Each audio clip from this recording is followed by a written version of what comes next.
नमस्कार, आप देख रहे हैं न्यूज़ वन इंडिया। मैं हूं आपके साथ राजेश कुमार। त्योहारों को लेकर एक बार फिर से सीएम योगी आदित्यनाथ ने बड़ा बयान दे दिया और इस बयान के बाद से ही सियासी हलकों में हंगामा शुरू हो गया। दरअसल सीएम योगी आदित्यनाथ ने महाकुंभ का जिक्र कर नमाज और ताजिया की व्यवस्था को दुरुस्त करने की नसीहत दे डाली। हालांकि सड़क पे नमाज के विरोध पर भयंकर विपक्षी नेता सड़क यानी जिस तरीके से विवाद हुआ वो पूरी तरीके से इसको लेकर भी बात कर रहे हैं, लगातार विरोध कर रहे हैं और बाकायदा ओवैसी ने सीएम को नसीहत दे डाली और सीएम की नसीहत पर केंद्र और राज्य सरकार को ही कटघरे में खड़ा कर दिया। इस पे बात करेंगे, पहले आपको एक रिपोर्ट दिखाते हैं। त्योहार पर नई बहस का जन्म, नमाज पर सियासत नहीं कम, सीएम योगी का क्लियर स्टैंड, सड़क पर नमाज का एंड। सीएम योगी आदित्यनाथ ने एक बार फिर से त्योहार पर जो जिक्र किया वो सियासी हलकों में चर्चा का विषय बन गया। दरअसल उत्तर प्रदेश के मुख्यमंत्री योगी आदित्यनाथ ने एक पॉडकास्ट के दौरान मेरठ में पुलिस की तरफ से सड़क पर नमाज की अनुमति नहीं देने पर जो कहा उसने सियासी फिजा को गर्म कर दिया। पूछे गए सवाल का जवाब देते हुए सीएम योगी ने कहा, आप घंटों सड़क जाम करेंगे, नमाज पढ़ने के नाम पर नमाज पढ़ने की जगह आपको ईदगाह होगा, मस्जिद होगी, सड़क नहीं हो सकती। इसके लिए बोला जा रहा है, आप मानेंगे नहीं तो ठीक तो कहा, आप उद्दंडता करेंगे। उन्होंने कहा कि मेरठ में पथराव जो हुआ वह मुस्लिम पक्ष में हुआ, ना हिंदू पक्ष है ना ही प्रशासन है। प्रशासन तो वहां बीच बचाव के लिए गया। इतना ही नहीं, सीएम योगी आदित्यनाथ ने महाकुंभ का उदाहरण देते हुए हिंदुओं के त्योहार से ही अनुशासन सीखने की नसीहत तक दे डाली। सड़क चलने के लिए है, जो लोग ये बोल रहे हैं उन्हें हिंदुओं से अनुशासन सीखना चाहिए। 66 करोड़ लोग प्रयागराज में आए, कहीं कोई लूटपाट नहीं, आगजनी नहीं, छेड़खानी नहीं, तोड़फोड़ नहीं, कहीं अपहरण नहीं। ये होता है अनुशासन। श्रद्धा भाव से आए, लोगों ने स्नान में भाग लिया और अपने अपने गंतव्य की ओर चले गए। ये होता है अनुशासन। अब जैसे ही सीएम ने नमाज बैन का इशारा किया तो फिर ओवैसी भड़क गए। ऐसे भड़के कि उन्होंने सड़क पर हर त्योहार होने की याद सत्ता पक्ष को दिला डाली। जब आप कांवड़ यात्रा को इतने दिन चलाते हैं, जब हर धर्म का फेस्टिवल रोड पे होता है और उससे किसी को तकलीफ नहीं है, फिर मुस्लिम धर्म से क्यों तकलीफ हो रही भाई आपको? प्रयागराज में 66 करोड़ लोग गए, वहाँ पर कोई एंटी-सोशल हाँ तो हाँ ठीक है, वो कितने लोग उससे कितने लोग जख्मी हुए, कितने लोग मर गए, वो तो नहीं बता रहे ना। ठीक है, अच्छा हुआ भाई आप महाकुंभ किए, मगर इसका ये मतलब तो नहीं है कि ये इस देश का एक ही रिलीजन होगा। क्या इस देश का एक रिलीजन है? बताइए। इस देश की खूबसूरती उसका प्लुरलिज्म, डाइवर्सिटी है। इस देश का कोई रिलीजन है ही नहीं। ये देश सब रिलीजन को सेलिब्रेट करता है, जो नहीं मानता किसी भगवान अल्लाह को उसको भी सेलिब्रेट करता है। आप तो एक आइडियोलॉजी की बात कर रहे हैं आप, और वो आइडियोलॉजी आरएसएस की आइडियोलॉजी है जो संविधान से टकराती है। वहीं अखिलेश यादव ने नमाज पे सड़क के सीएम के ज्ञान को गलत ठहरा दिया। सड़क पे नमाज की बात नहीं है। मैंने अधिकारी से पूछा, आईपीएस अधिकारी थे, कि ये बताओ, ये मुझे नहीं जाने दे रहे ईद के कार्यक्रम में। उनके पास कोई जवाब नहीं था। मुझे खुद ये कभी परंपरा नहीं रही है कि किसी सरकार के मुख्यमंत्री एक्स चीफ मिनिस्टर को रोका जाए। इन्होंने ईद में नहीं शामिल हो, हम लोगों को रोका गया और इश्यू बने, क्योंकि इन्हें सूट करता है ये चीज कि ये इश्यू बने। ये जो किट बांटी जा रही है, आप समझ लीजिए, किट इसलिए बांटी जा रही है क्योंकि हिंदू भाई जाग गए हैं, पीडीए परिवार जाग गया। बहरहाल सीएम योगी का ये बयान उस वक्त सामने आया जब नमाज बैन को लेकर संग्राम जारी है। इसी संग्राम के बीच सड़क पर नमाज का दी एंड का इशारा नई बहस को जन्म दे गया। Bureau report, news one India.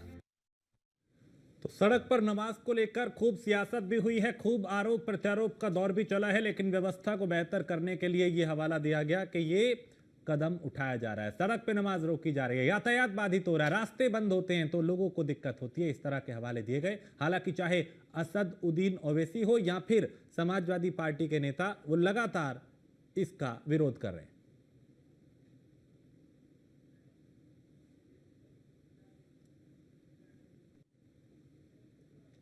तो सीएम योगी का ये क्लियर स्टैंड है। ताजिए की ऊंचाई को लेकर भी कहा कि उसे कम किया जाए, नसीहत दी है, क्योंकि हादसे होते हैं। हाई टेंशन तार की चपेट में कई बार आकर हादसे हुए, लोगों की जान गई है। और खुले में नमाज को लेकर उन्होंने कहा कि भाई सड़क है, रास्ता है, उसे बंद करने का अधिकार, उसे बाधित करने का अधिकार किसी को नहीं। नमाज पढ़नी है तो मस्जिद में पढ़िए, ईदगाह में पढ़िए, घर पे पढ़िए।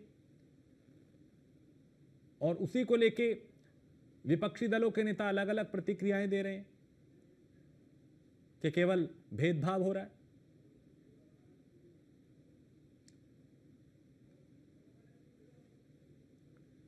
और हमारे साथ मनोज पंडित, नेता भारतीय जनता पार्टी के, जुड़ चुके हैं। इसके अलावा आलोक द्विवेदी हैं, पॉलिटिकल एक्सपर्ट हैं, और अब से कुछ देर में समाजवादी पार्टी का पक्ष रखने के लिए भी मेजर आशीष चतुर्वेदी हमारे साथ जुड़ेंगे। आलोक, सबसे पहले मैं आपसे समझूंगा, आप दोनों का स्वागत है, कि ये योगी आदित्यनाथ का ये बयान ताजिया को लेकर, खुले में नमाज को लेकर, सड़क पे नमाज नहीं होगी इसको लेकर, ये बयान उनका देना, ये स्टैंड क्लियर कर देना कि भाई सड़क बाधित नहीं होगी, और फिर उस पे विपक्षी नेताओं का इस तरीके से तमतमाना और विरोध करना, इसके क्या मायने समझे और क्या संदेश योगी ने देने की कोशिश की है? देखिए, जो योगी जी का बयान है, जो विपक्षी नेताओं का बयान है, उसी को सिर्फ एक वोट की राजनीति है। देखिए, योगी जी अगर मुसलमानों के खिलाफ कुछ भी बयान जारी करते हैं तो उससे कहीं ना कहीं जो एक कट्टर हिंदुत्व नाम है, जो बीजेपी के योगी के नाम पे वोट करता रहा है, वो कहीं ना कहीं खुश हो जाता है। देखिए, कई बार जो लोगों पर कार्रवाई हम लोग सुनते हैं कि किसी पर कार्रवाई हुई, कई बार वो कार्रवाई इसलिए की जाती है ताकि हमारा जो वोटर है उसको एक हम संदेश दे सके कि जो आपके खिलाफ में बोलता था, हमने उसके ऊपर कार्रवाई की है। ठीक है, तो ये मैसेज देने के लिए होता है। समाज पार्टी चूंकि इसलिए से खिलाफ जा रही है कि समाज पार्टी जो मुस्लिम वोट का वोट बैंक है, वो कहीं के 70-80% जो है वो समाजवादी पार्टी वोट करता है। तो समाजवादी पार्टी की एक राजनीतिक मजबूरी है मुसलमानों के साथ दिखना। यदि मुसलमानों के साथ नहीं दिखेंगे तो मुसलमान वो इनसे छिटक करके दूर जा सकता है।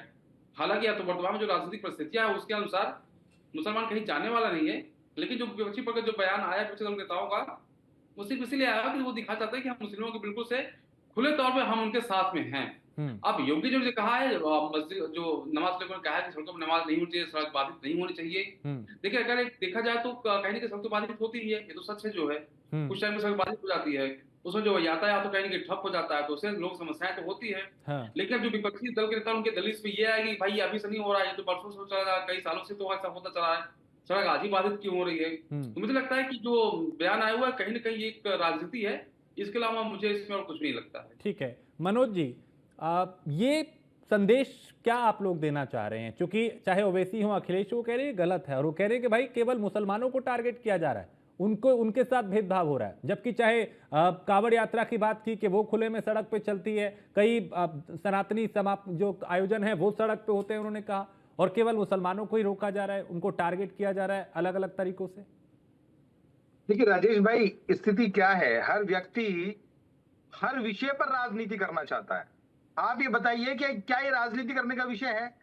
अगर रोड पर नमाज पढ़नी जायज है क्या? आप ही बता दीजिए, आप एक पत्रकार हैं।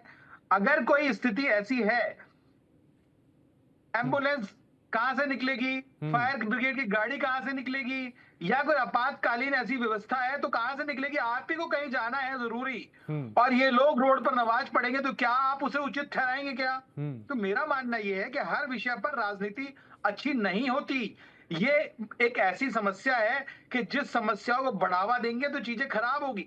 हमने या आपने एक परिस्थिति ऐसी है कि जब बनाए हुए ईदगाह किस लिए बनाए गए या मस्जिद किस लिए है, वहां पर आप नमाज पढ़िए ना, किसने रोका है आपको? पर आप रोड पर आकर नमाज पढ़ेंगे और चीजें करेंगे तो ये कहीं ना कहीं चीजें ठीक नहीं है।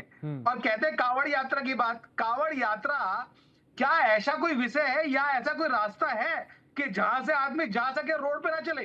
जब एक दूरी तय करनी है आपको तो आप रोड पर ही चलेंगे ना। पर नमाज हर जुम्मे को आप रोड ब्लॉक करके बैठ जाएंगे और वहां नमाज पढ़ेंगे तो क्या ये जायज है?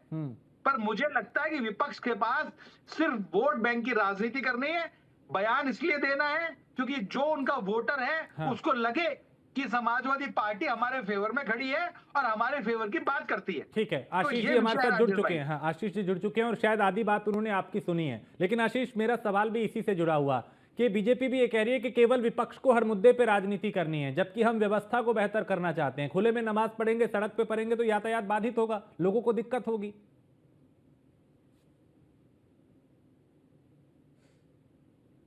आशीष, निश्चित रूप से ये आइडियल सिचुएशन तो नहीं है कि अगर सड़क पे नमाज पढ़ी जाए, इस बात से हम लोग भी सहमत हैं।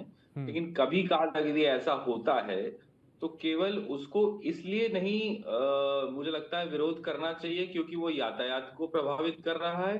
क्योंकि देखिए बहुत से ऐसे धार्मिक आयोजन होते हैं, जैसे आप देखिए कि हिंदू धर्म में भी कई बार क्या होता है, अगर आप याद करें तो जागरण होते हैं तो रास्ता जो है कहीं ना कहीं ब्लॉक किया जाता है। कुछ और इस तरीके के आयोजन होते हैं, उनमें भी रास्ता ब्लॉक किया जाता है। तो देखिए यातायात तो तब भी प्रभावित होता है, ऐसा नहीं है कि केवल नमाज से होगा। कोई और कृत्य होगा जो भी आप आयोजन कर रहे हैं, उसमें भी कहीं ना कहीं जो है रास्ता ब्लॉक होगा। तो मैं समझता हूं कि उसे धर्म के चश्मे से नहीं, बल्कि जो यातायात व्यवस्था या कानून की जो नजरिया है उसी से देखा जाए। और हाँ, कोशिश यही होनी चाहिए कि सड़क पे ऐसी नौबत नहीं आए कि लोग सड़क पे नमाज पढ़ रहे हैं इसी तरीके, क्योंकि ये जाहिर सी बात है नमाज जो है वो मस्जिद के अंदर पढ़ी जानी चाहिए। लेकिन कभी का यदि ऐसा हो जाता है तो उस पे मतलब कुछ ना कुछ क्योंकि मुझे लगता है 15 मिनट के लिए नमाज पढ़ी जाती है लगभग, तो उस 15 मिनट में ही पूरी कानून व्यवस्था प्रभावित हो जाएगी। ये भी औचित्य नहीं है कि ये बिल्कुल सही होगा। हाँ, कोशिश जरूर ये रहनी चाहिए कि इस तरीके की स्थिति ना बने। लेकिन अखिलेश यादव, असदुद्दीन ओवैसी, कई विपक्ष के अन्य नेता वो इसका विरोध कर रहे हैं, कह रहे साहब सिर्फ मुसलमानों को टारगेट किया जा रहा है। क्या हिंदू आयोजन नहीं होते, कार्यक्रम नहीं होते, क्या सनातन से जुड़े आयोजन नहीं होते? तो ऐसा क्यों इसे हिंदू मुस्लिम का एंगल दिया जाता है, इसको इस तरीके से कहा जाता है कि केवल मुसलमानों को ही टारगेट कर रहे हैं? क्या आप लोग मुस्लिमों को ये संदेश देना चाहते हैं कि साहब हम आपके हितैषी हैं, देखो मुद्दा कोई भी हो हम आपके साथ खड़े? नहीं, उस जैसा मैंने अभी कहा कि बहुत से हिंदू धर्म में भी आयोजन किए जाते हैं, तो क्या कभी किसी ने कहा कि नहीं देखिए आज जो है यहाँ पे जागरण है तो अब जो है रास्ता बंद किया गया है तो अब जो है यातायात व्यवस्था प्रभावित हो रही है? ना तो लोग ऐसा कहते हैं, ना सरकार ऐसा कहती है। तो कहीं ना कहीं जब आप वो नजरिया रखते हैं, हाँ। तो कभी यदि कहीं ऐसा कोई आयोजन होता है तो उसमें सरकार ये सुनिश्चित कर सकती है कि भाई इस तरीके की चीजें से यातायात प्रभावित ना हो, आने जाने वाले लोगों को दिक्कत ना हो, और जो लोग अपनी नमाज अदा करना चाहते हैं वो लोग कर सके। मतलब उसमें हमारा ये कहने का मतलब है कि केवल उसमें ये कह देना कि ये जो है इस पे अभी अगर आपको याद करिएगा कि अभी संभल में वो वहां एक पुलिस अधिकारी उन्होंने कहा लोग छत पे भी नमाज नहीं पढ़ेंगे। तो अब बताइए, तो सरकार ने कहीं ऐसे पुलिस अधिकारी के खिलाफ कोई कार्रवाई करी? बल्कि उसी का समर्थन कर रहे थे। अब अगर कोई अपने घर के छत पे नमाज पढ़ रहा है तो उससे कौन सी व्यवस्था प्रभावित हो रही है, कैसे लोगों को दिक्कत हो रही है, अब ये बताइए। और ये पुलिस वाला बयान दे रहे हैं वहां के एसपी। हाँ, मनोज पंडित कुछ कहना चाह रहे हैं, आप ही की बात। मनोज जी। मेजर साहब, आप भी कभी रोड से निकलते हैं तो ऐसी समस्याएं आपने भी जरूर कहीं ना कहीं फेस की होगी। मेरा मानना यह है कि जैसे मान लो आपने कहा कि हिंदू भी जो प्रोग्राम रोड पे कराते हैं उसके लिए एक परमिशन होती है। आप जागरण कराएंगे तो उसके लिए एसडीएम सिटी मजिस्ट्रेट परमिशन देता है उसके लिए। आप नमाज तो हर हफ्ते पढ़ी जाती है और 15 मिनट की नमाज होती है, घंटों घंटों रोड बंद रहते हैं।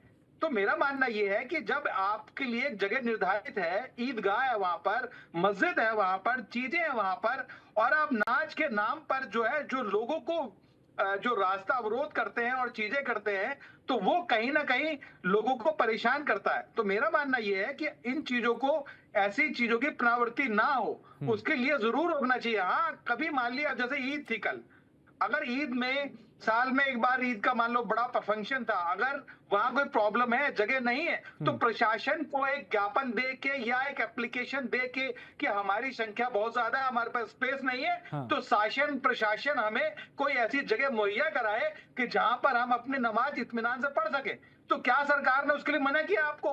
पर लेकिन हर जुम्मे को आप रोड बंद कर देंगे, चीजें खत्म कर देंगे, अव्यवस्था फैलाएंगे, तो मुझे लगता है ये कहीं ना कहीं ठीक नहीं है। ठीक है। आप आलोक, जिस तरह का ये पूरा मामला है, क्या मामला कानून व्यवस्था से जुड़ा है, क्या मामला ट्रैफिक व्यवस्था से जुड़ा है, और इस पर सिर्फ राजनीतिक रोटियां सेकने की कोशिश हो रही है? देखिए, ना मामला ट्रैफिक का है, न प्रशासन से जुड़ा मामला है। ये मामला सिर्फ और सिर्फ राजनीतिक रोटियां सेकने का है। इस मामले को उठा करके भाजपा चाहे कि ज्यादा से ज्यादा अपने हिंदू वोटरों को कहीं न कहीं एकजुट कर सके, उसके लिए मामला उठाया गया है। देखिए, योगी 10 साल से सीएम है उत्तर प्रदेश के। आज वो सीएम नहीं, ये अगर योगी जी करना था 10 साल पहले भी कर सकते थे। वो 10 साल पहले से क्यों नहीं की? अब चूंकि उत्तर प्रदेश के चुनाव में देखिए 2 साल से कम समय बचा हुआ है, तो कहीं न कहीं पोलराइज की राजनीति है वो कहीं न कहीं हावी होती दिखेगी हमें।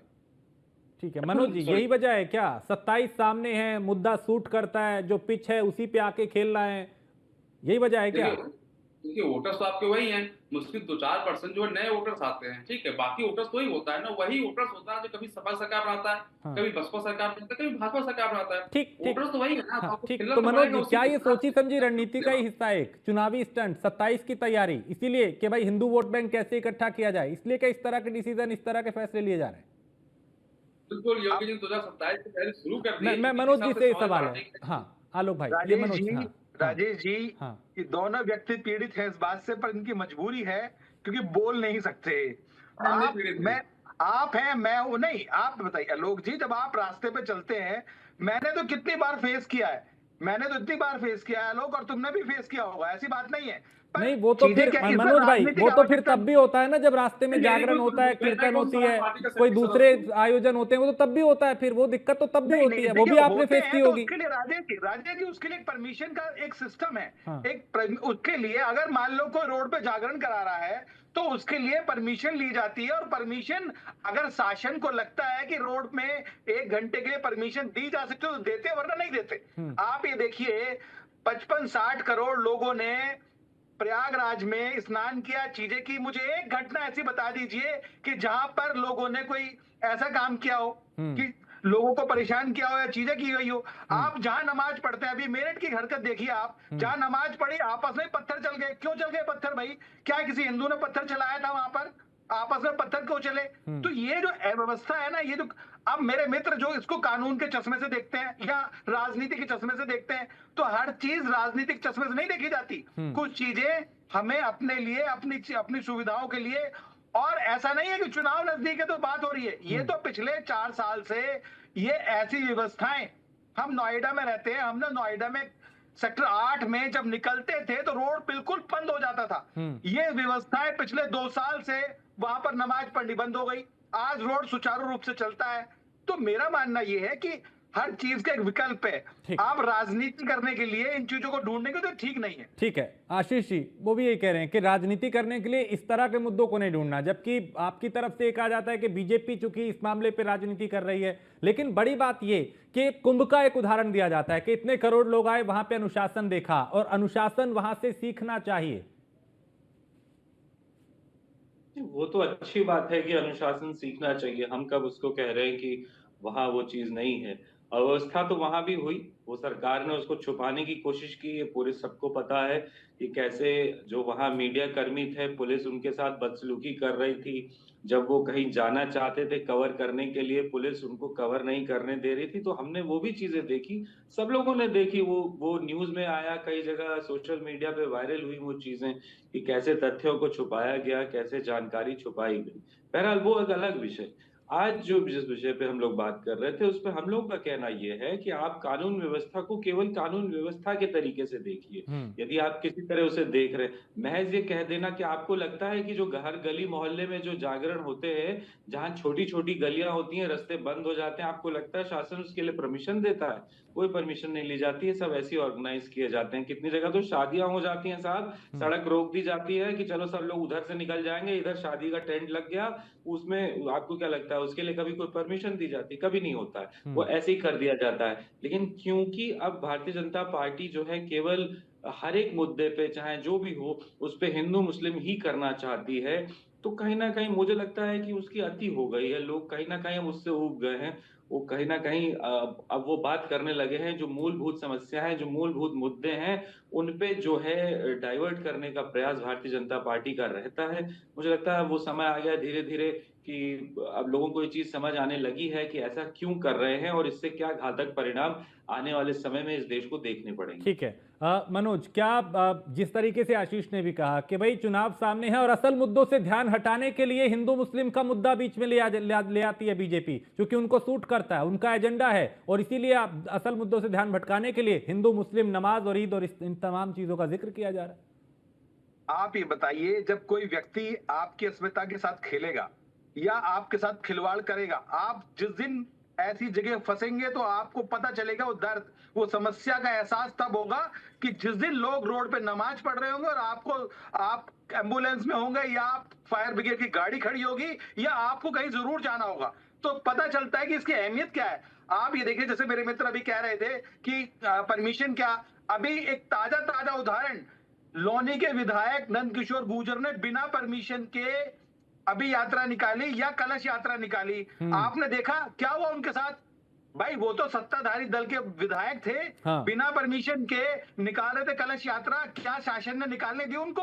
क्या उन्हें परमिशन लेनी पड़ी? नहीं पड़ी।